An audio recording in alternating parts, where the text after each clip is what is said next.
Okay, hello everyone. Welcome to the first Wednesday of the season. I'm Melissa from the Business Insight Center here at the library. Um, just a reminder to keep your microphones off unless you're asking a question, and any questions you do have, please put them in the chat. This will be a more interactive one, so some questions will be asked to you. Just put them in the chat, and we'll go through them. Or if it's open, you can just turn your mic back on. But during the presentation, please have it off. We're going to start with Davis Craig. He is going to take a few minutes to introduce himself and connect the communities and their new Connect Lab that is being opened this Friday. And if you had not gotten the initial email link, the presentation has changed topics and presenters. It will now be hiring the right people, so HR issues. Hopefully we'll be able to get Rick back for a different date. But in the meantime, thank you for coming. But for now, I'm going to just turn it over to Davis. Thanks, Melissa. Good morning, everyone. My name is Davis Craig, and I'm the Director of Economic Empowerment at Connected Communities. If you haven't heard of Connected Communities, we are a neighborhood-based nonprofit that serves the Beechwood and Emma neighborhoods, and we follow a community quarterback model. It's based off of purpose-built communities, which is a national model where we work to, rather than providing direct services, really be the convener and connector of resources between residents and providers, to really bring investment into neighborhoods and revitalize neighborhoods so that residents can work, play, and live happily in their neighborhood. And so to do that, we work across four pillars: education, community wellness, housing, and economic empowerment. And within economic empowerment, we really focus a lot on building the entrepreneurial ecosystem at the neighborhood level, connecting with the entrepreneurs in the neighborhood, and partnering with groups like the Business Insight Center, the Small Business Development Center, to get them connected with resources and support. And one of the things that we're really excited to be doing is launching our Connect Lab. So going back to the point of revitalization, we've taken a space at 360 Webster Ave and fully renovated it. It is now a beautiful co-working space for entrepreneurs, and we have collaboration desks, we have private offices, and we have dedicated desks. So there's three membership types that entrepreneurs have access to. It's open to entrepreneurs in the neighborhood and also to entrepreneurs in the greater Rochester community. And so if you're looking for an office space that's really focused on collaboration, that's focused on being tied to a neighborhood and also supporting a neighborhood, we'd love to have you come take a tour. I'm going to put the link to the Connect Lab webpage in the chat. I'll put my email in the chat. Melissa's also going to send out a flyer afterwards. And we're actually doing the ribbon cutting on the space this Friday at 9 a.m. at Webster Ave. So feel free to come out and join for that as well. And yeah, that's pretty much the summary. Happy to answer any questions if there are any.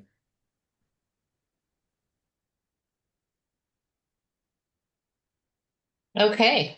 You want me to go for it, Melissa? Yep, doesn't look like there's any questions. So we will continue with our programming, and I will shift it over to you, Christine.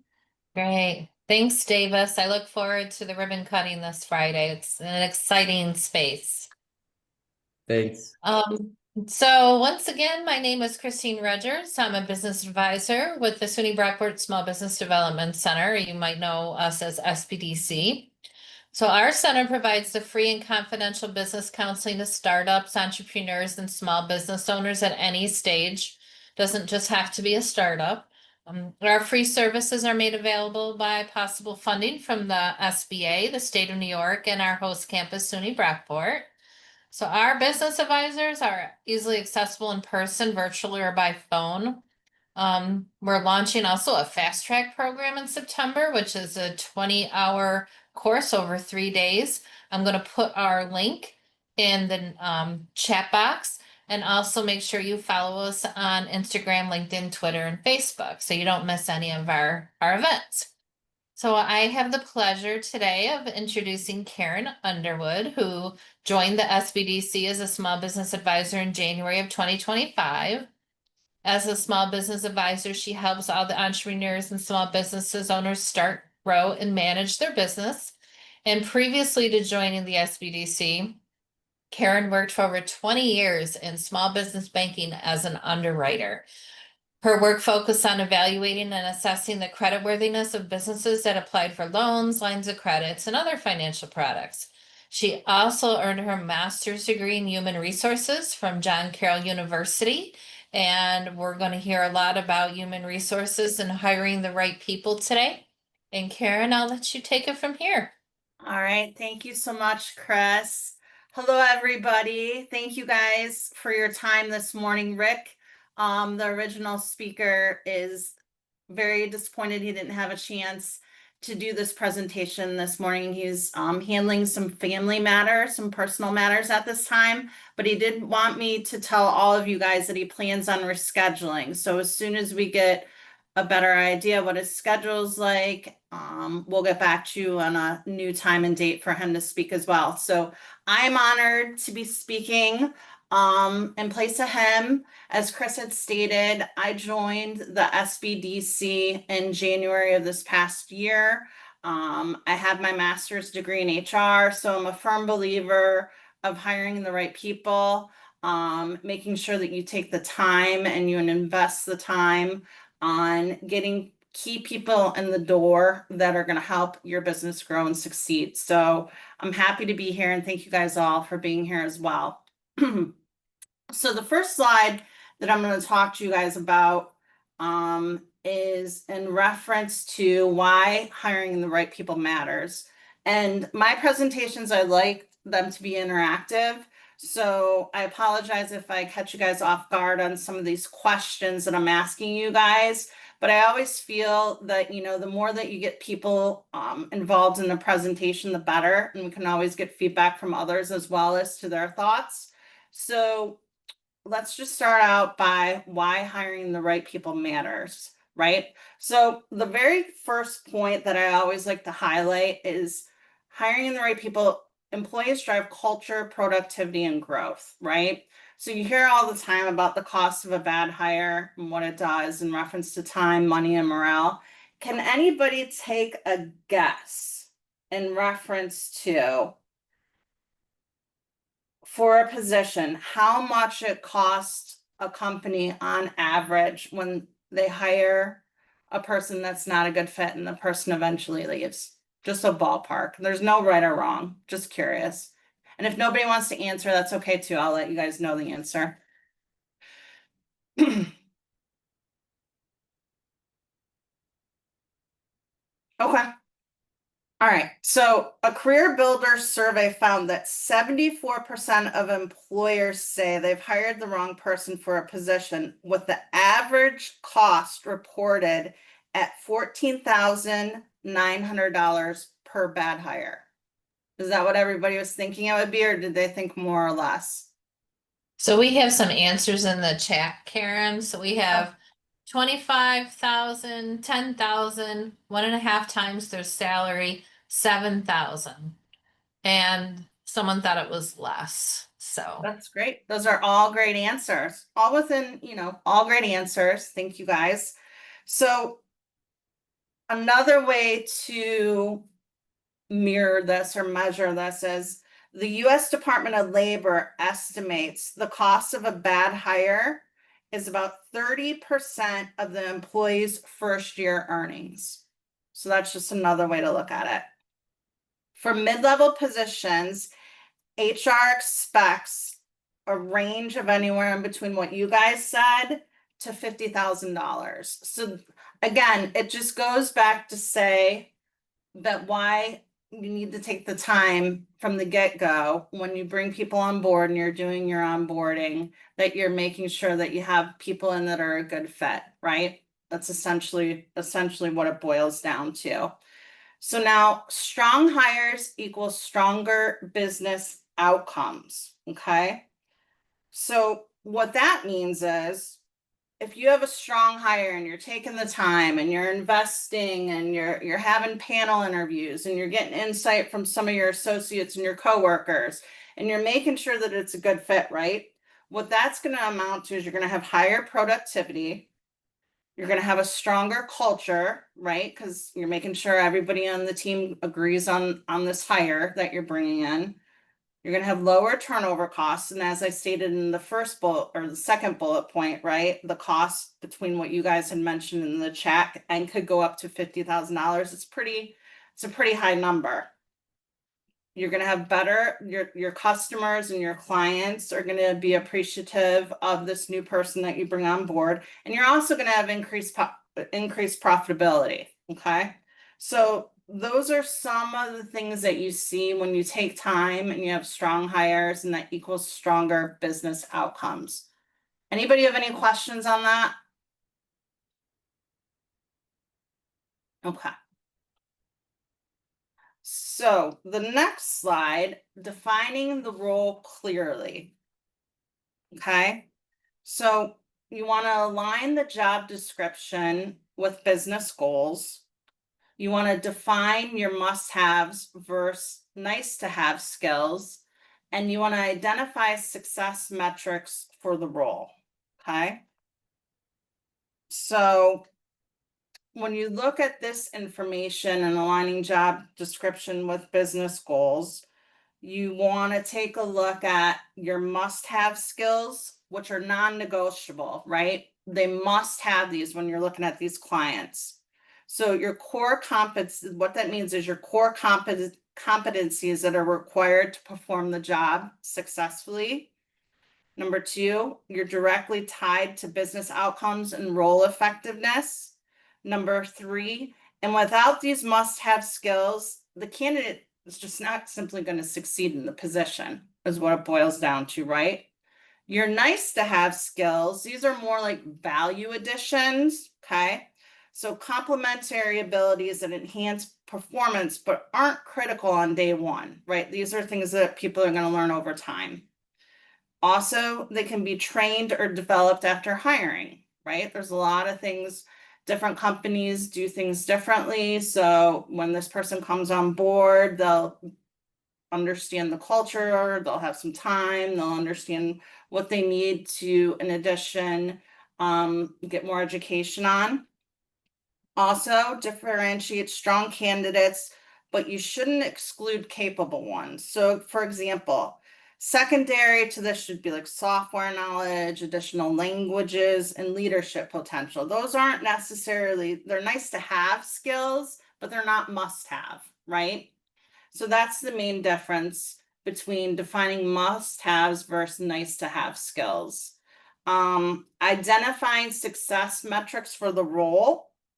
So when you're looking at this bullet point, when you're bringing people on board, you're looking at performance outcomes, right? So the key deliverables the role is expected to achieve. Okay, what is this role? What do you want out of this person? What is it that you want them to achieve? So for example, increase client retention by 10% within 12 months. That's a key deliverable. That's a performance outcome for identifying success metrics for the role. Efficiency and productivity. How quickly and effectively the employee performs the tasks, right?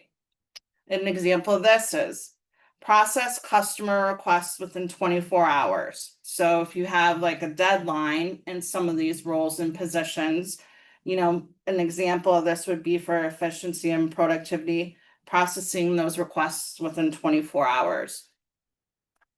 Another piece of this is quality standards. So how accurate are they? Are they compliant? Are they making the right amount of output in reference to the role? Are they producing well? So an example of this is maintain 90% error-free reporting. Okay. Another piece of this is collaboration and culture fit. Does the person fit in? Do they contribute to the team dynamics and their organizational values? An example, active participation in 90% of team initiatives. Another piece of this is growth and development, ability to adapt, learn, and take on new challenges. Example, complete advanced training within the first year. Okay, so we want to make sure, and a lot of times I've seen this when I've been in HR management positions, we want to make sure when we're talking to these folks straight out of the gate, right, that we're defining the role clearly. So we know that the person can do the role and they know that they can do the role. Okay. All right. Okay.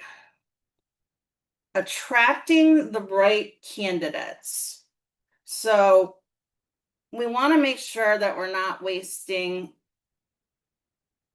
people's time when it comes to bringing people in the door when we have job postings, right? So we want to make sure when we write the first bullet point, engaging inclusive job postings, that we start with a hook. We get them enticed, right? So we want to use a compelling opening that highlights your mission or what makes the role exciting. So an example, join a fast-growing team that's transforming how businesses connect with their customers. That's something that's going to get somebody's attention. Okay. Showcase impact. Explain how the role contributes to business goals and makes a difference. So, for example, your work will help shape our customer experience and drive growth. Number 3, we mentioned this in the previous slide. Focus on must-have skills. Keep the list realistic. So about 4 to 6 core skills or experiences that are truly required. Don't go overboard, but also make it realistic and make it something that the candidates are aware of in reference to what it is that their roles and their skills are going to bring to the table. Differentiate with culture and perks. Share what makes your workplace unique. Okay. Values, flexibility, career growth, opportunities. That's a key driver when you're bringing people in the door. I know when I interviewed here in the beginning of the year, that was one of the things that I looked at when I was getting interviewed was what differentiates this company from the other companies that I'm interviewing with. And the main thing that stuck out to me was the culture and my team members and the leadership, my director. So you wanna entice candidates by letting them know how your company is different than what other companies or your competitors can offer them. Keep it human and clear. All right, avoid jargon, write in a conversational tone, use bullets for easy readability. Okay. And then 6, end with a call to action. Be encouraging, don't be demanding. Example, ready to grow with us, apply today, and let's make an impact together. Okay. Any questions?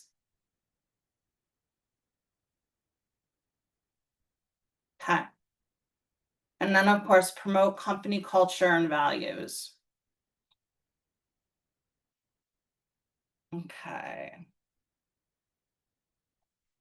Another piece of this that I want to talk about is making sure when you're posting these jobs that you're using the right channels to find talent.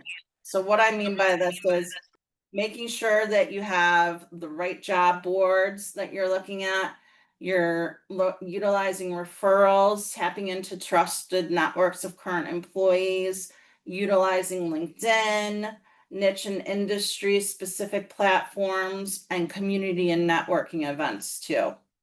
Okay, so the most effective hiring strategies combine multiple channels for both reach and quality. So you don't want to put all your eggs in one basket. Okay. So for the next slide, screening and selection. when you screen these candidates and you're trying to go through all these resumes that you're going through, and it's hundreds and hundreds and hundreds, you want to make the job easier for yourself, right? So you want to make sure that you have some pre-screening guidelines in place. And then also, one of the key things that I see a lot of people do right away just to eliminate some candidates is use structured phone screens. So that's also important. And then identify red flags early, inconsistencies and lack of alignment.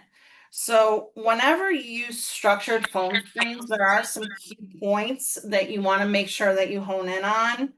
Make sure when you're interviewing, when you're doing these phone screens, that you're standardizing the questions, okay? Ask every candidate the same set of role relevant questions, okay? That's how you're going to know who stands out. You don't want to ask one candidate one set of questions and another candidate another set of questions. You want to make sure you're asking each candidate the same set of relevant questions. It ensures, and the reason being is it ensures fairness and consistency. Okay. Focus on core competencies when you're screening and selecting candidates. Assess must-have skills, communication, ability, and cultural alignment. So for example, tell me about a time you solved a complex problem under pressure. That's always a great question to ask when you're screening and interviewing candidates. It allows you to see how they handle situations when they're under pressure, how they handle stress, you know, and that's, you know, let's face it, right? Like sometimes our jobs are going to get stressful. So we want to know straight out of the gate how this candidate is going to react to that and what they're going to do. Okay.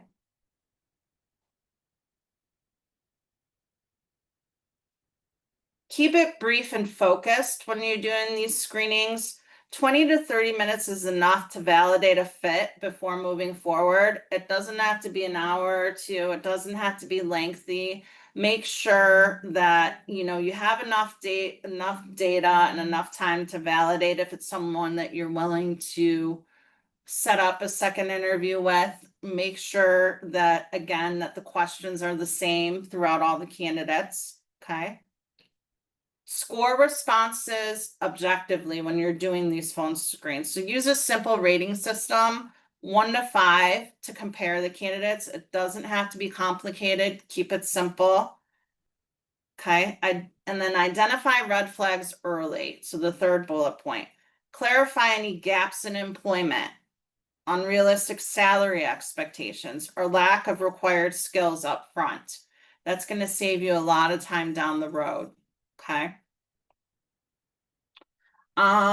Also, with identifying red flags early, there might be a misalignment with roles or goals, right? So check motivation. Why are they interested in this role? Call them out. Be like, hey, why do you want this position? Why should we invest our time and energy in you for this position, and make it known and just ask the questions straight out of the gate so you know that this is going to be a good fit going forward.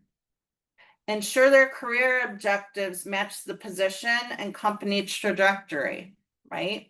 You want everybody to be aligned, okay? Take a look at some behavioral red flags. This is definitely a huge red flag, right? Poor communication.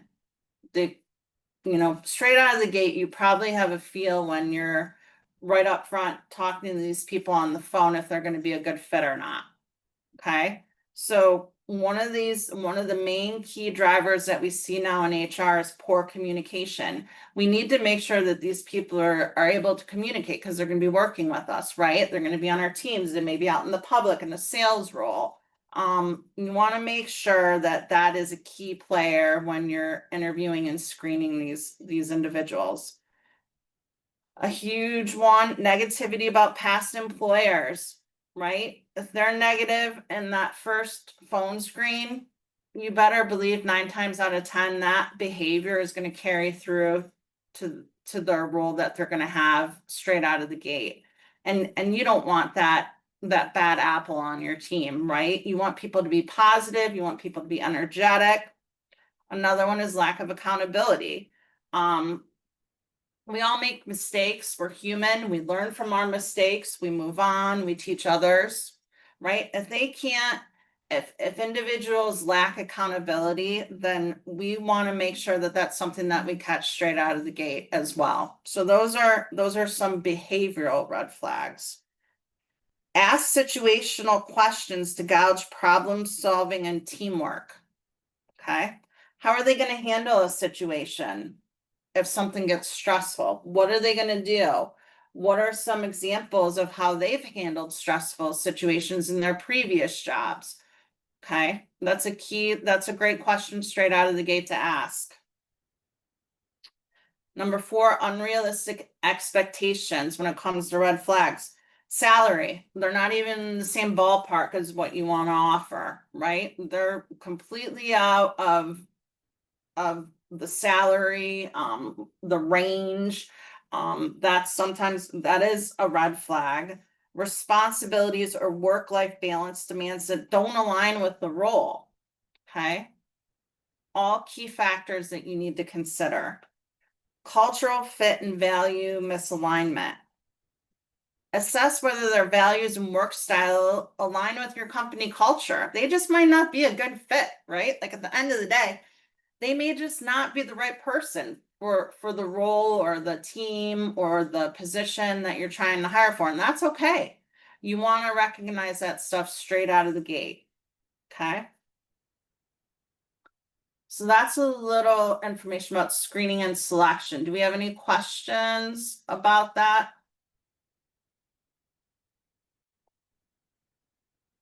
Okay, on to the next slide. Interviewing and best practices. So when you're interviewing the candidates for your company for a role, you want to make sure that you use behavioral and situational questions like the STAR method. If I could get a show of hands or something in the chat, how many people have utilized the STAR method before when they hire somebody or know what it is?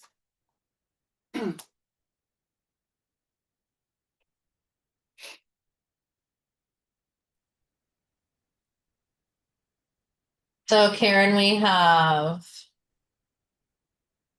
a thumbs up and someone says not sure what it is. All right. Okay.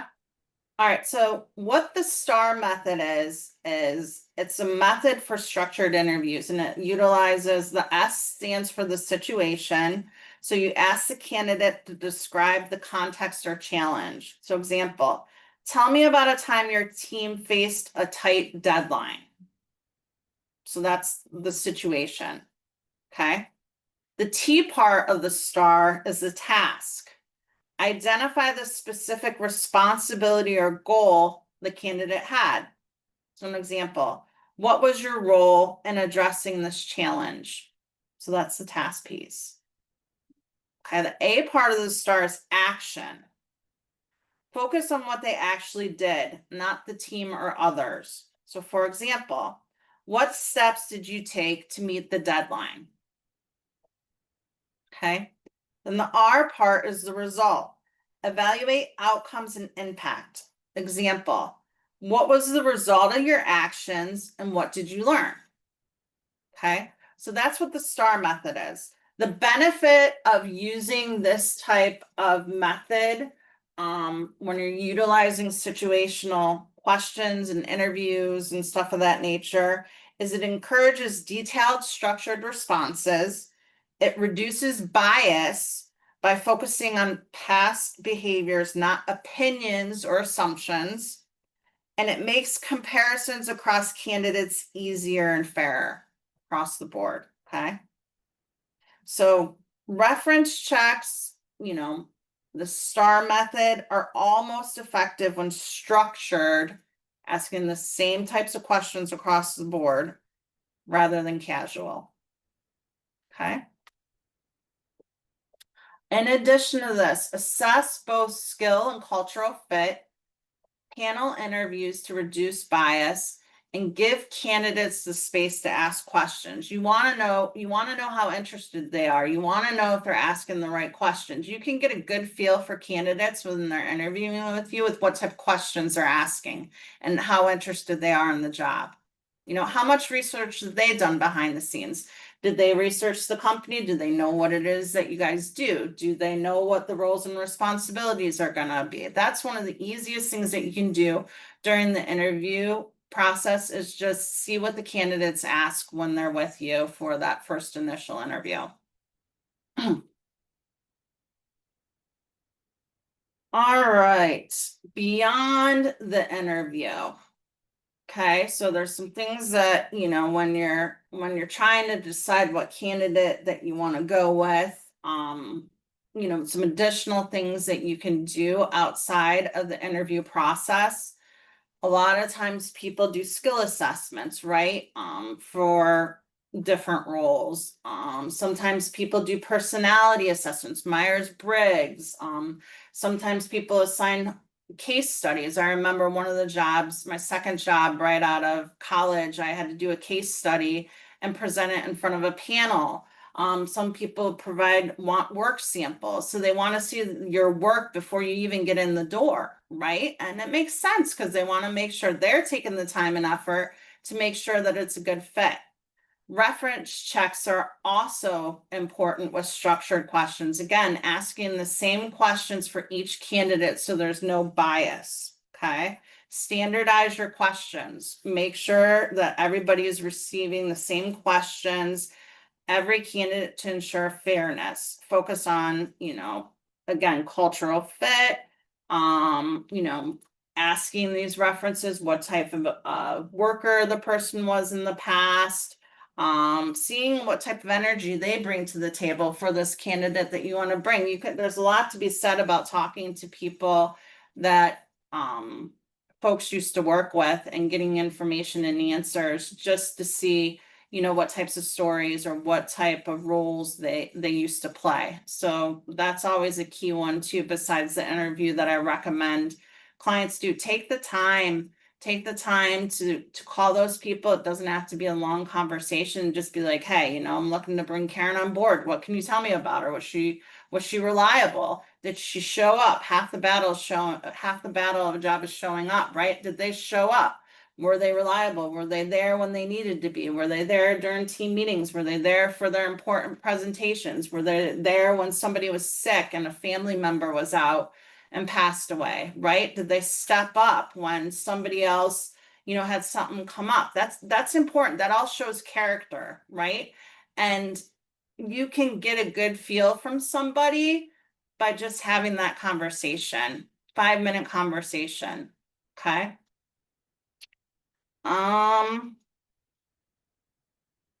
And then trial projects for critical roles. Again, those are things, you know, if you have a higher level position, a higher level salaried position, you wanna give somebody some homework before they enter, you know, they enter your corporation. You want to see how they perform. How much time did they put into this project before they even started the full-time position, right?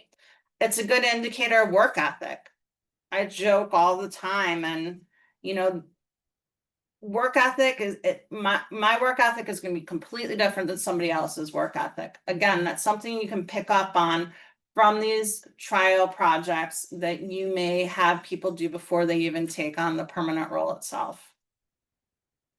Any questions so far?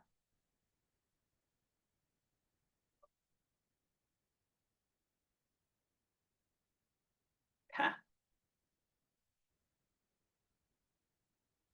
All right.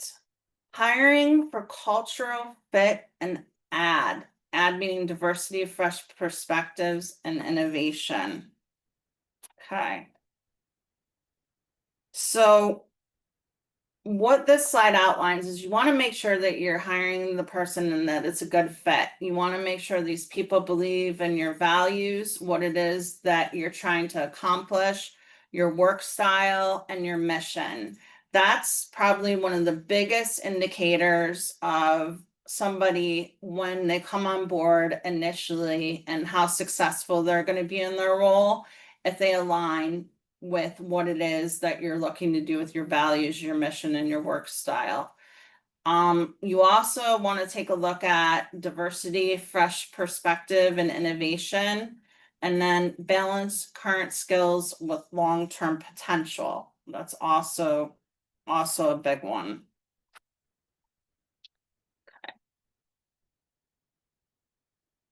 Making the offer. Okay, so you have the screenings, you have the phone screenings, you've checked the references, you've maybe given them a trial project to work on before they start. So now you come down to making the offer. Okay, so now you're serious. Maybe you haven't narrowed down the 2 or 3 candidates. You went this far, you've invested all this time. Be competitive. Okay, don't try to lowball people. Be competitive with compensation and benefits. If you really want this person, let them know that. Don't try to lowball. Let them know that you want them as part of your team. Okay. Benchmark against the market. Research industry standards and regional salary ranges. I used to work for a staffing agency, Robert Half, back in the day, and that's where I got some of my HR experience. And we used to have salary guides that would come out all the time.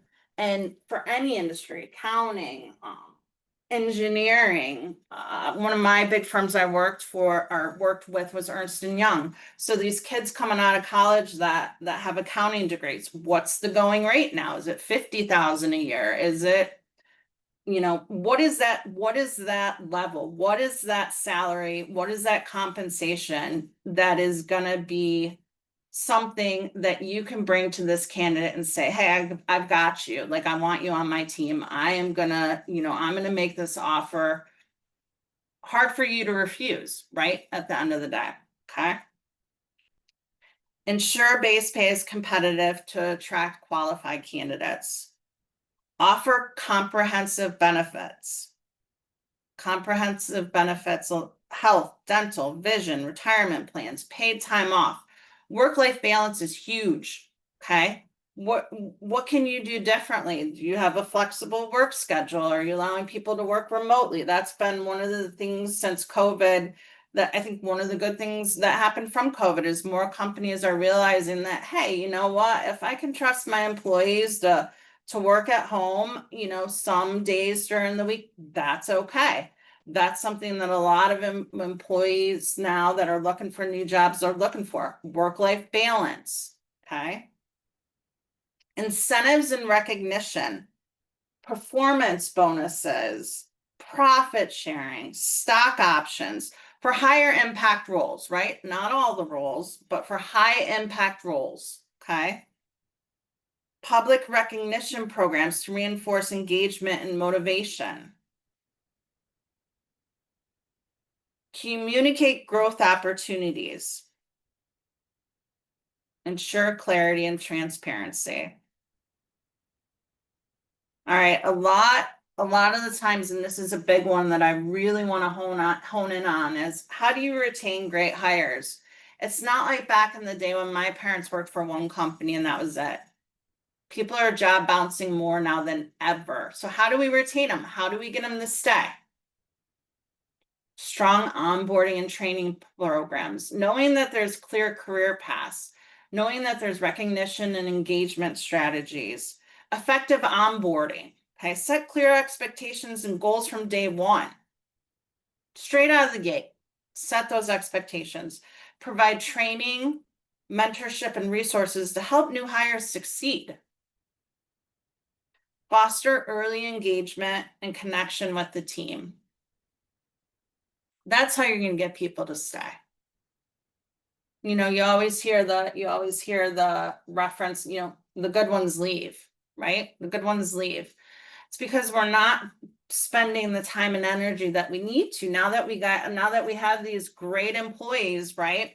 We need to make sure that we're retaining them. It's not over when they get in the door. We still need to train people. We still need to give them proper onboarding. We still need to let them know that there's a great career path.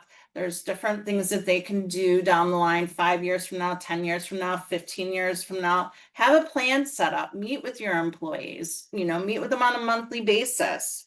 Provide regular feedback that goes along with the recognition. Good employees want to know what they're doing wrong. They want constructive feedback. They want to know, how they can help. So that's another key piece of retaining great hires and what you can do to keep the good employees that you need. Support work-life balance and culture fit, flexible scheduling. That's huge now. Wellness programs. That's another big one.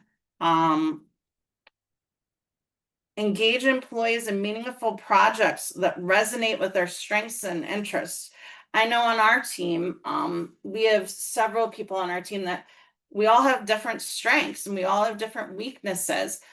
Pair people together so they can learn from each other. So they have the ability to do something if someone's out of the office, cross training. It's huge. Just engage with your employees. Engage with your employees and let them know that you care. And that's how you're going to retain the great employees. Okay.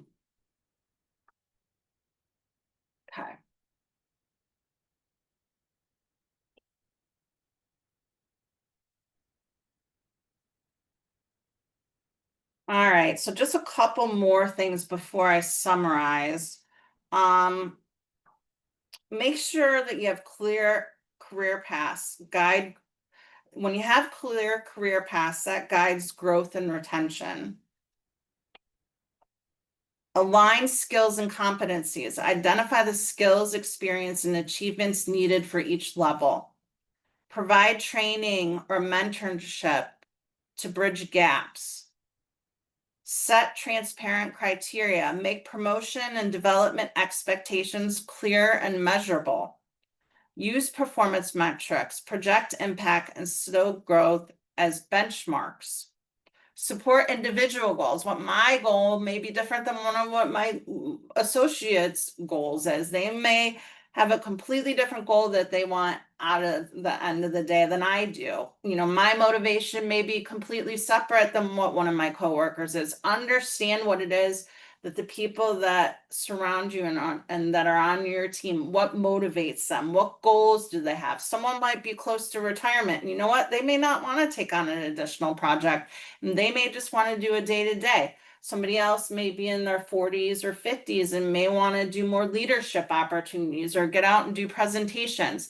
You just really have to hone in and understand what it is that each person that you bring on board, what their motivation is and what their career goals are. Take the time to find out what that is. It's going to be completely different from one person to another. That's important. Having that relationship building, I feel, is something that we've gotten away with, or not gotten away with, that we don't hone in on as much as we used to.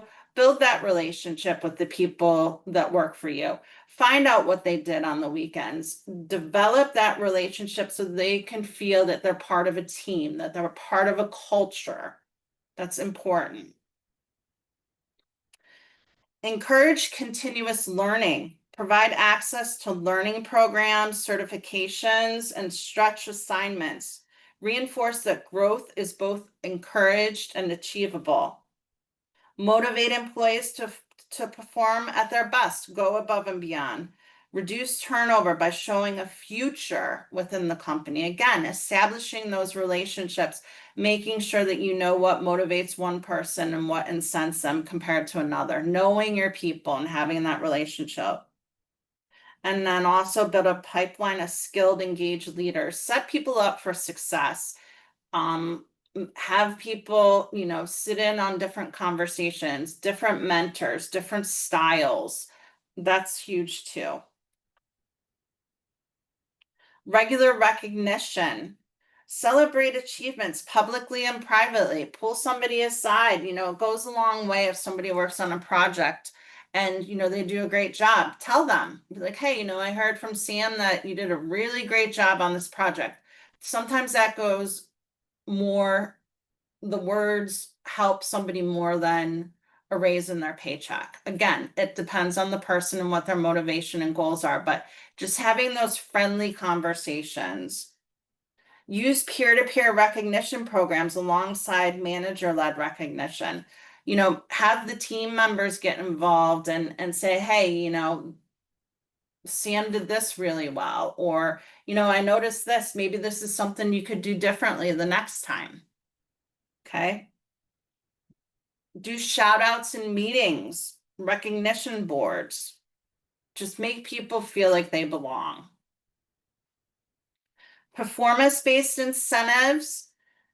Tie bonuses, raises, or promotions to measurable accomplishments. Align incentives with business goals to reinforce desired behaviors.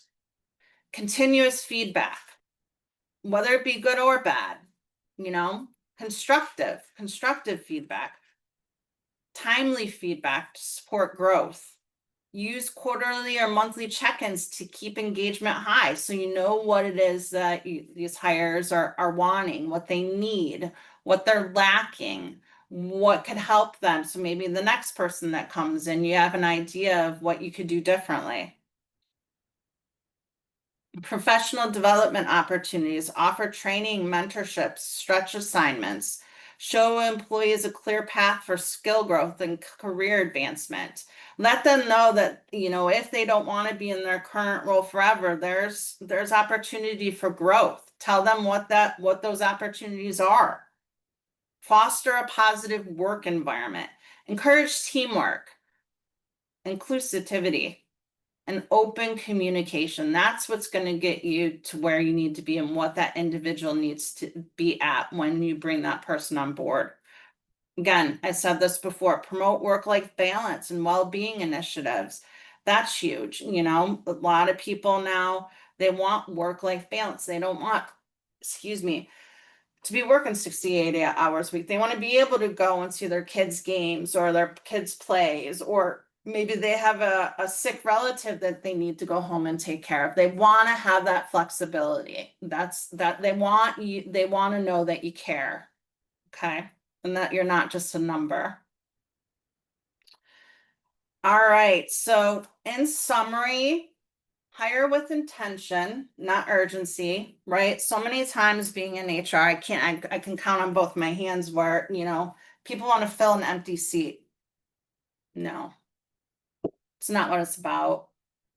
You want to fill the seat when you have the right candidate. You do not want to be where we were on that first slide where you're spending thousands of dollars when that person leaves if it was a bad hire. Granted, you're going to have some people that squeak through where they look on paper, they interviewed well, and it just didn't work out. That's going to happen. But hire with intention, not urgency. Don't rush. Take the time. Invest. Do what you need to do. Make sure that you're bringing the correct person on board that you feel is going to be a good fit for your team, for your company, and for you. Skills plus culture equals success. Okay. That's what it's all about. Making sure you have the right team members, making sure that the person fits in with the team, making sure that they believe what it is, your culture is, your mission statement, what your team, are they going to get along with the other team members? So in summary, right people equals stronger teams, which equal better results. Any questions? And I want to say thank you again, everybody, for your time. Rick is very excited to talk to you guys about employee ownership. Once we get that date and time, I will forward that to Melissa and we'll get that coordinated. But we have some time now for questions and questions and discussions. So please feel free to ask me any questions that you guys may have had. I may have went through a little bit too quick. My apologies. But any questions at this time?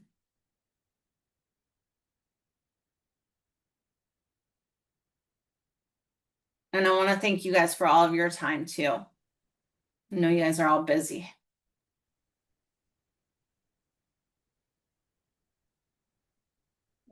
Looks like we don't have any questions in the chat.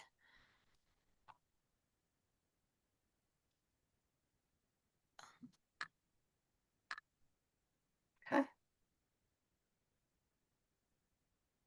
Well, thank you, everyone. I appreciate your time. I hope you guys all have a good rest of your day. Okay, so if we have no questions, that'll be the end of our program. I'd like to thank Karen for speaking with us today. I know it was very last minute.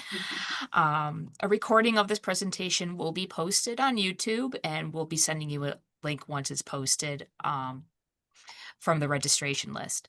We'll also email you a copy of the slides as well as the Connected Communities flyer. So I hope you have a good rest of your day, and thank you again for coming. Thanks, everybody.